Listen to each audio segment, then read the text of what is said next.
Good morning everyone. कल के class में क्या हुआ था? Entropy is the thermodynamic property that used to measure the degree of disorder or randomness of system. The thermodynamic function which measures the degree of disorder or randomness of system is called as entropy. मतलब कोई भी system का जो disorder या randomness होता है उसको major करने के लिए जो भी थर्मोडायनेमिक फंक्शन यूज करना है, प्रॉपर्टी यूज करना है, that property is called as the entropy. तो एंट्रोपी चेंज मतलब that is value of del S,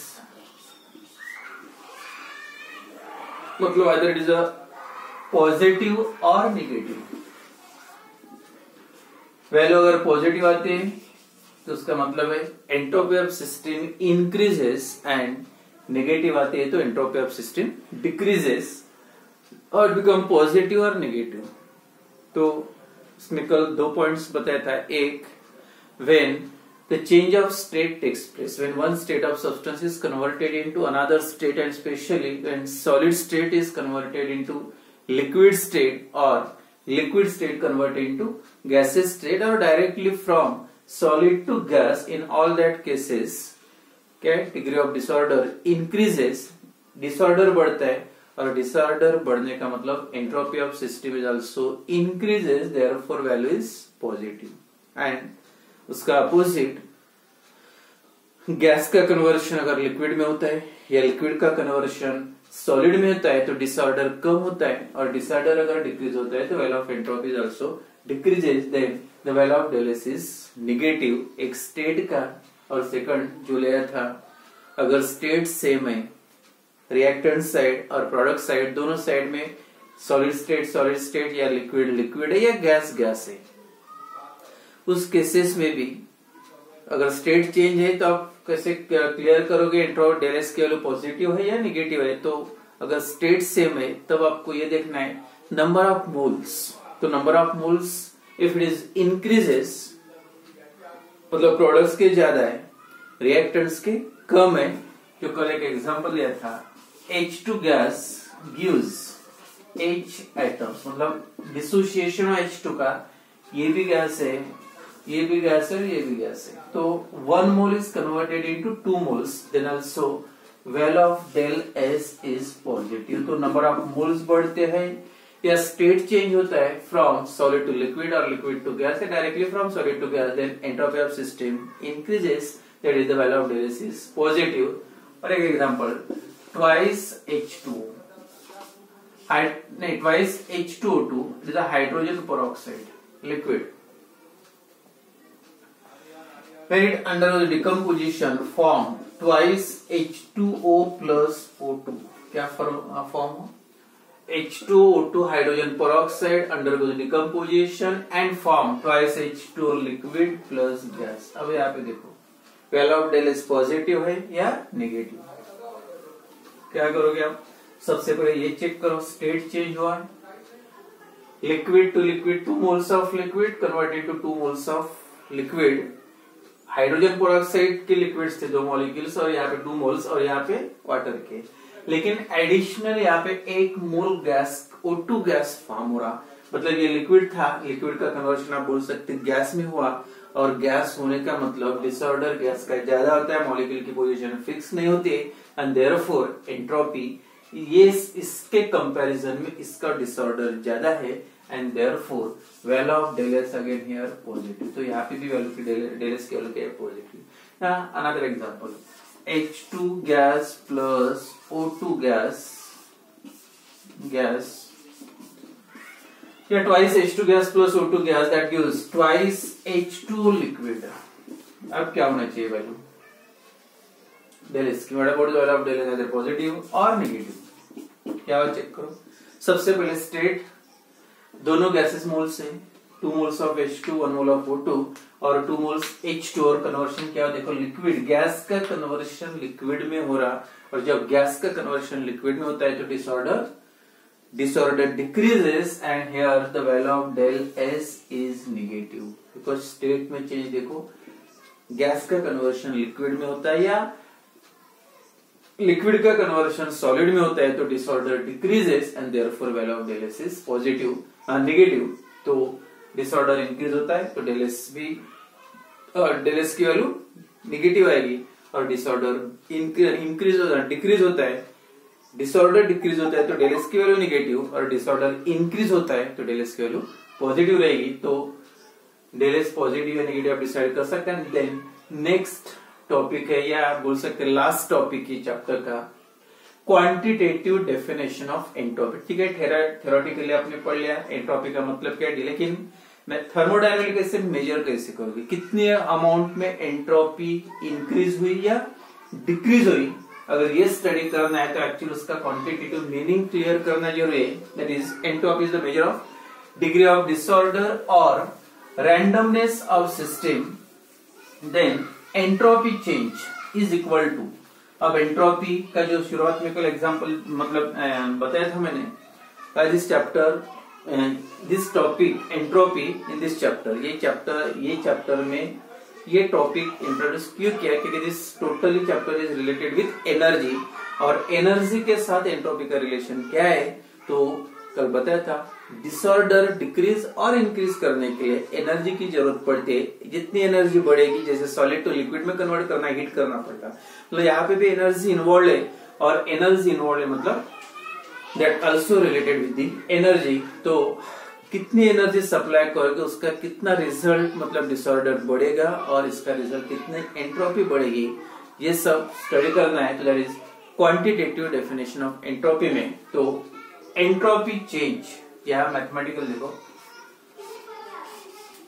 del S entropy change is equal to, या डेफिनेशन भी बोल सकते हैं एंट्रोपी चेंज की डेफिनेशन तो ये लिखना पड़ेगा और एंट्रोपी की definition thermodynamic property that measure the degree of disorder or randomness of system is called as entropy. अब entropy change is equal to, ये फार्मूला देखो पहले, Q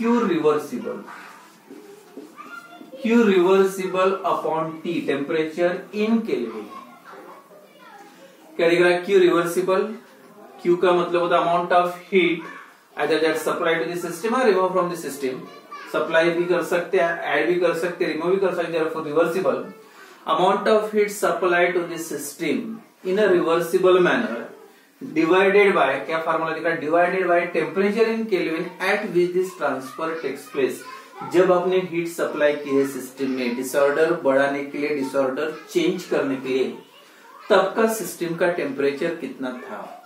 तो ये डेफिनेशन भी लिख सकते हैं, क्या लिखोगे definition, an entropy change of the system is equal to amount of heat added to the system supplied to the system in a reversible manner divided by temperature in Kelvin at which this transfer takes place। यानी कितनी heat आप system में supply कर रहे हैं उसको divide करना है टेम्परेचर से, divided by the temperature kelvin में, temperature in kelvin at which this transfer takes place. मतलब जब ट्रांसफर आपने की हीट सप्लाई के सिस्टम में, जैसे वाटर में आप Q amount of heat supply करोगे, Q amount of heat supply, तब वाटर का टेम्परेचर कितना था, जैसे 20 डिग्री है, अब 20 डिग्री टेम्परेचर, या हो सकता जैसे 20 है तो डिसऑर्डर जो भी रहेगा, लेकिन वही अगर टेम्परेचर ज्यादा होगा 30, तो जहाँ पे वेपर ज्यादा होगा मतलब डिसऑर्डर भी ज्यादा होगा, पहले से ज्यादा है तो बढ़ेगा तो ज्यादा नहीं बढ़ेगा,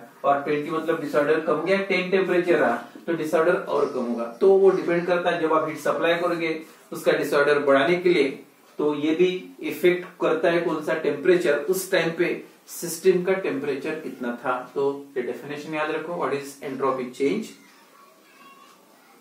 entropy change of the system is equal to amount of heat supplied to the system in a reversible manner divided by the temperature in Kelvin at which this transfer takes place, that is the entropy change। and then Q reversible, ये भी आता है, what is entropy and give its unit। ये question एक दो बार पूछा है 2 mark के लिए, उसका यूनिट क्या आएगा। अब Q रिवर्सिबल है मतलब हीट या एनर्जी, उसका यूनिट है जूल, और टेम्परेचर इन केल्विन अवेलेबल है joule per kelvin, therefore unit of entropy, याद रखो जूल पर केल्विन और किलो जूल पर केल्विन। तो डेफिनेशन, एंट्रोपी चेंज की पूछी तो सीधा सीधा फॉर्मूला लिखना है, amount of heat supply to the system in a reversible manner divided by temperature at which this transfer takes place. और सिंपल चेंज की पूछी तो, और एंट्रोपी की डेफिनेशन पूछी तो it is a thermodynamic property which is used to measure the degree of disorder or randomness of system is called as the entropy, और उसका यूनिट और जो सभी जो एनर्जीज है, एंथैल्पी हो गया, internal energy, likewise this entropy is also state function. Path function और स्टेट फंक्शन पढ़ा था हमने। State function that depends on only initial and final state that not depends on the path followed by the system. So like enthalpy and internal energy, that is S or del S is also state function। ये दोनों state function है, ये सिर्फ initial और final state पे depend करते हैं and that not depends on path followed by the system। तो याद रखो it is a state function, extensive property and definition, दो तीन points। and then ये जो फार्मूला लिखा है यहाँ पे उसका जस्टिफिकेशन क्या लगेगा, फार्मूला देख के आपको ये लग रहा the entropy of system, entropy change of system is directly proportional to the Q reversible and inversely proportional to the temperature। यानी टेम्परेचर अगर मतलब टेम्परेचर इंक्रीज होता है तो इसकी वैल्यू कम होगी, और हीट ज्यादा सप्लाई करोगे तो डेल एस की वैल्यू बढ़ेगी। मतलब डायरेक्टली प्रोपोर्शनल एक फॉर्म दिस इक्वेशन, और डेल एस इज इनवर्स। इसका जस्टिफिकेशन क्यों डायरेक्टली प्रोपोर्शनल है, क्यों इनवर्सली प्रोपोर्शनल है। तो first how it is directly proportional to the Q reversible, मतलब हीट सप्लाई कर रहे जो आप सिस्टम में, अगर वो हीट बढ़ती है तो एंट्रोपी की वैल्यू भी बढ़ेगी। मतलब directly proportional to the amount of heat supply to the system. कैसे देखो, when heat is added to the system, कोई भी अगर सिस्टम में आप हीट ऐड करोगे, जैसे वाटर है और Q is amount of heat supplied to the system, और जैसे आपने हीटिंग करना शुरू कर दिया, हीट आप इसमें सप्लाई करें तो क्या होगा, सबसे पहले जो मॉलिक्यूल्स है वाटर के उसका मूवमेंट शुरू हो गया, जो आप बोलते हैं kinetic energy of molecules increases. Kinetic energy of molecule increases, movement increases, motion of molecules increases, motion increase और इधर उधर मूव होने लगे मॉलिक्यूल। इसका मतलब ऑब्वियसली ये सिस्टम का डिसऑर्डर इंक्रीज हो गया, और डिसऑर्डर जब बढ़ता है तो पता है आपको entropy also increases and therefore del S is directly proportional to the Q reversible. क्या लिखोगे यहाँ पे, when heat is added to the system, heat is supplied to the system, then the molecular motion increases, kinetic energy of molecules increases, and therefore disorder increases, and when disorder increases that means the value of del S is also increases, and hence del S is directly proportional to the temperature। and second point number 2 क्या है, how it is inversely proportional to the temperature। Temperature अगर बढ़ाने से, temperature increase करने से del S की value कम होती है, टेम्परेचर डिक्रीज करने से डेल एस की, मतलब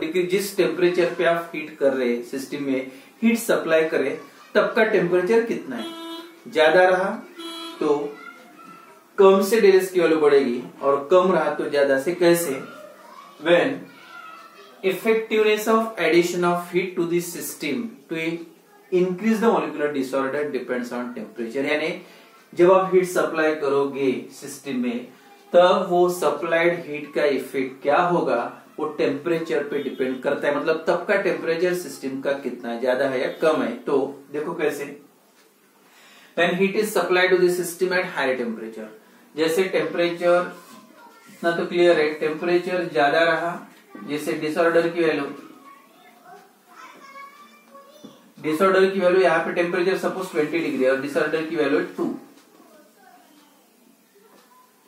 और यहाँ पे टेम्परेचर है 40 डिग्री और डिसऑर्डर भी ज्यादा रहेगा, डिसऑर्डर की वैल्यू सपोज 4 है। दोनों सिस्टम में same amount of heat supply करना है, तब उसका डिसऑर्डर कितने से इंक्रीज होगा, यानी Q amount of heat is supply to the system. दोनों सिस्टम के लिए आप सेम हीट डिसऑर्डर समझ लो, कंसीडर करो डिसऑर्डर की वैल्यू 2 है और यहाँ पे डिसऑर्डर की वैल्यू 4 है, बिकॉज टेम्परेचर ज्यादा है।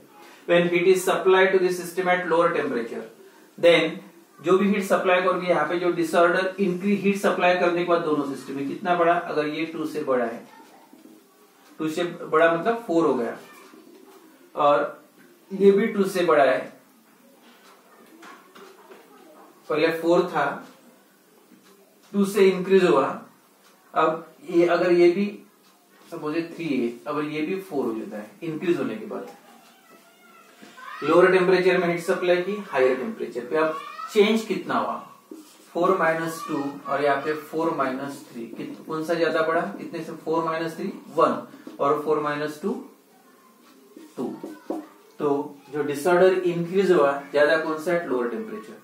मतलब उसका इफेक्ट क्या होगा, जितना टेम्परेचर कम रहेगा, जितना टेम्परेचर कम रहेगा उतना जो डिसऑर्डर की वैल्यू बढ़ेगी, ज्यादा से बढ़ेगी। तो when heat is supplied to the system at lower temperature, then increase in the disorder is more than that of same amount of heat supplied to the system at higher temperature। यानी high temperature, या simple इसका general example अगर लोगे, पहले से जैसे अगर कुछ आवाज करोगे रेलवे स्टेशन पे, अगर कोई बहुत ही एकदम शांत है, कोई आवाज नहीं आ रहा है, तब अगर आप आवाज करोगे तो आवाज का जो इफेक्ट होगा वो ज्यादा होगा।